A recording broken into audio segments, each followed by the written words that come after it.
चालू कर। हाँ चालू सेकंड चलता लाल में। करवा दूसरा व्रत कथा, करवा चौथ कथा।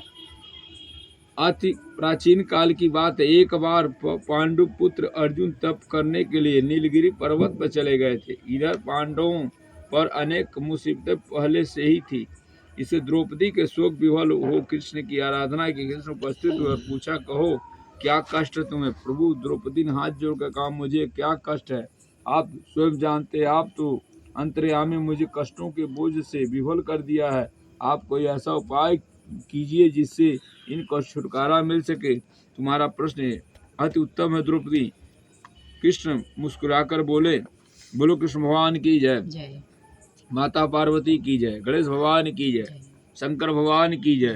प्रभु फिर मुझे दुखी नारी कष्ट दूर करने उपाय बताए। द्रौपदी ने पूछा, यही प्रश्न एक बार पार्वती जी ने शिव जी से कर दिया था। तब शिव जी ने करवा चौथ का विधान बताया था। ये करवा चौथ भगवान शंकर जी माता पार्वती के लिए है और आपके लिए कथा सुना रहे हैं। फिर प्रभु करवा चौथ की जानकारी मुझे भी दीजिए और उसकी कथा कही है। तब कृष्ण ने एक पल सोचने के बाद कहा, तुम दुख सुख तो सांसारिक माना जाता है, प्राणी उससे सदा ही लिप्त रहता है।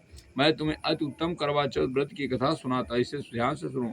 प्राचीन काल में गुणी विद्वान धर्म प्राण एक ब्राह्मण रहता था। उसके 4 पुत्र, एक गुणवती सुशील पुत्री थी।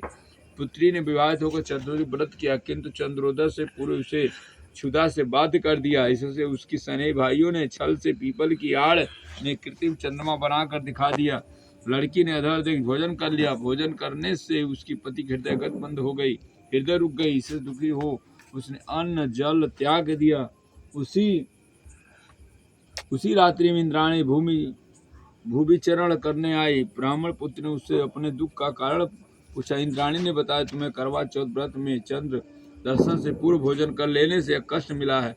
तब उस लड़की ने अंजलि बांध कर विनय की, इससे मुक्ति होने का कोई उपाय बताइए। इसे इंद्राणी में इंद्र भगवान की धर्म पत्नी रति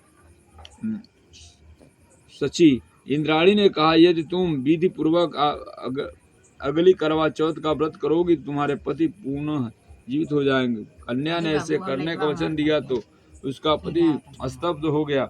इस पर उस कन्या ने वर्ष भर प्रत्येक चतुर्थी व्रत किया और अनंत अखंड सुहाग देख यार बुढ़ीवंता प्राप्त किया। श्री कृष्ण ने कहा, हे द्रौपदी, सही है, यदि तुम इस व्रत को करोगी तो तुम्हारे सभी संकट टल जाएंगे। इस प्रकार द्रौपदी ने यह व्रत किया और पांडव सभी क्षेत्रों में विजयी हुए। इस प्रकार सौभाग्य पुत्र पौत्रादि आदि धन धान की इच्छुक स्त्रियों को यह व्रत विधि पूर्वक करना चाहिए।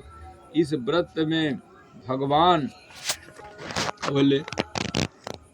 भगवान शंकर की आरती की जाती है। काट दो, फिर तीसरा कथा बनाओ।